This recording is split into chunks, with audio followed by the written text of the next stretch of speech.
for energy and the environment. Minister, welcome. Nice to be with you, Andrew. So, $500 million. It's a lot of money. What will it be used for?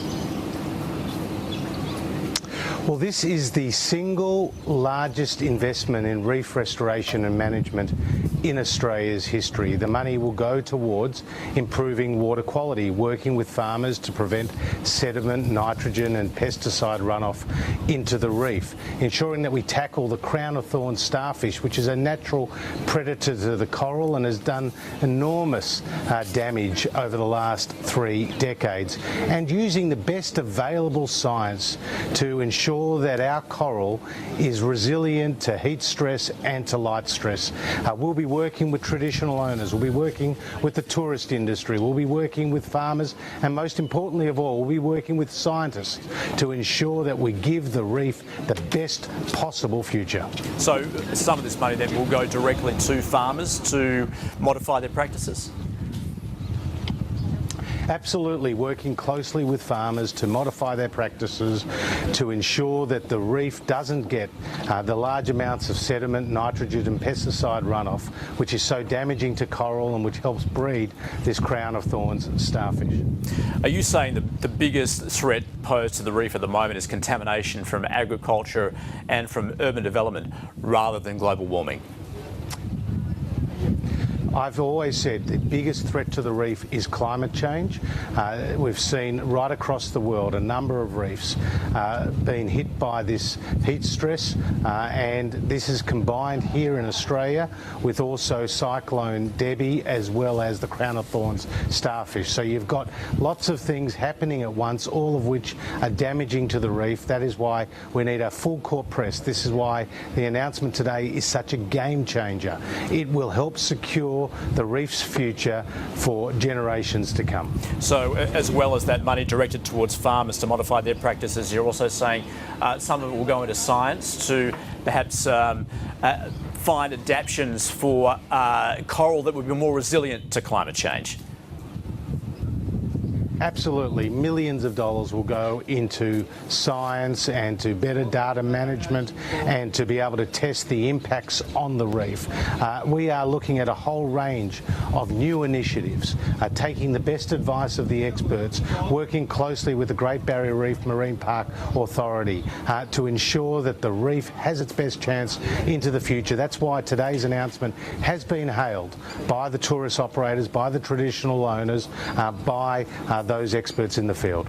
Minister, you've been out on the reef yourself, you've taken a good look at it. Do you get the feeling that some of the damage on the reef is irreparable?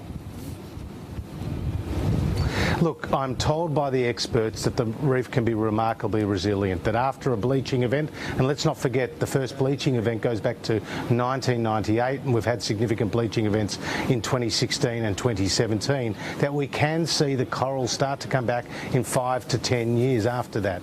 Indeed, in the years leading up to the bleaching event in 2016, we saw the coral cover increase by 19%. So the reef is resilient, and it's important to tell the world that this is so. The reef supports some 64,000 jobs, over $6 billion it is worth to the economy, and it attracts more than 2 million visitors a year. So it's a natural, a national and international icon, and that is why we're so determined to preserve it for future generations. So Josh Frydenberg, you've announced $500 million here. This is part of the lead up to the budget. We've heard from, we're about to hear from Labor this morning. They pledged to abolish the GST on sanitary products. The Shadow Health Minister, Catherine King, has challenged your government to pinch the policy as such. Will you do so? Well, as you know, all the revenue from the GST actually goes towards the states, and the only way you can change the GST is to get the unanimous agreement of the states, and it does require legislation. Now, I understand that the states looked at this issue back in 2015 and they couldn't agree. So really, until the states all agree, Labor's positioning on this is really a moot point. So I take that as a no then? Well, our focus is ensuring that we get states agreeing to whatever way forward with the GST, and until now, on this particular issue, states have not agreed.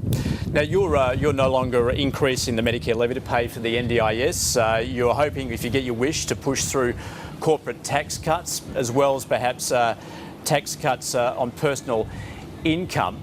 Are you not concerned that this will leave the government with a revenue shortfall?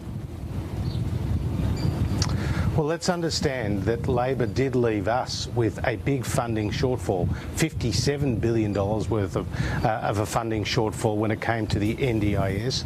Now, we decided to pursue an increase in the Medicare levy akin to what Labor had done when they were in office. They didn't come to the table deciding to play the pure politics of this issue. Now, we have seen an improvement in our budget position, hence we don't need to proceed now with this proposed increase to the Medicare levy. But when it comes to other tax issues, there is a clear distinction between us and the Labor Party. They want to increase your income tax, they want to increase your property tax, they want to increase your taxes on your business, and most importantly of all, they want to raid your savings. The thrifty, hard-working Australians who have saved for their future, they're going to be hit now by Labor's big tax and spend agenda. So if the economy turns, will you need to do a U-turn on your policy? Look, we are seeing improvements in our budget position. That is reflected in the announcement around not proceeding with the Medicare levy. You'll always see from the coalition prudent economic management, not the reckless spend and tax approach of our political opponents. Josh Frydenberg, this past week we've seen more damning revelations from the Banking Royal Commission. Can I get your reaction to what we've seen, and also specifically to the pressure that is mounting on the chair of AMP, Catherine Brenner, to resign?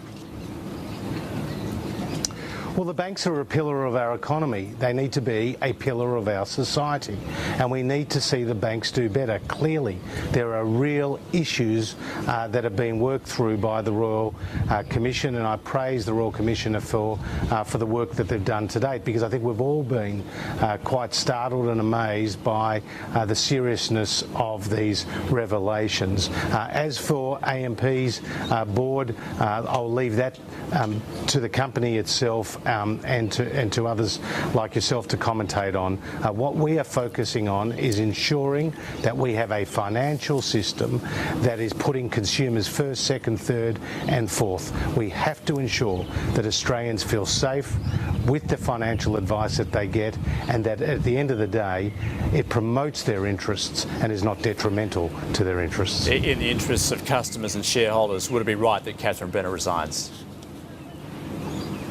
Look, the issue about Catherine Brenner's future is a matter for the AMP board, for the AMP AGM. I'm not going to comment on the details of that. All right, look, quite a few issues we've had to deal with this morning. Also on Friday, of course, you had a meeting with the state and territory environment ministers in regards to recycling and the crisis that the industry is facing at the moment, particularly now that China is not taking our waste.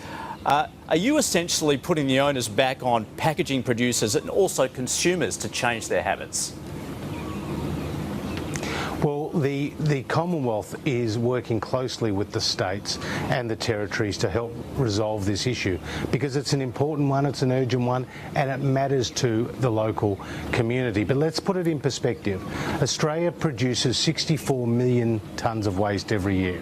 35 million tonnes of that waste is recycled. 4 million tonnes is exported, and 1.3 million tonnes goes to China. Now, it is a 30 to 35% of our plastics and paper recycling, so it isn't quite significant, but we can build our domestic capacity and capabilities around recycling, and we can also get the packaging companies themselves working with government to ensure that by 2025 all packaging is recyclable or is reusable. That's critical, and that's where we got a breakthrough at the meeting with the state and territory ministers. And that includes options to bury or to burn rubbish? Well, waste to energy is a process that we see the world over in the United States, in France, in the United Kingdom, and indeed in Australia. And through the Clean Energy Finance Corporation and the Australian Renewable Energy Agency, Andrew, we've supported more than 30 projects, and the federal government has invested more than $200 million. So this is a legitimate form of waste to energy, but at the same time, our first priority will always be to see a product recycled or to be reused, and if that can't be done, then obviously waste to energy needs to be closely looked at. Energy and Environment Minister Josh Frydenberg, thanks very much for joining Weekend Breakfast. Nice to be with you, Andrew.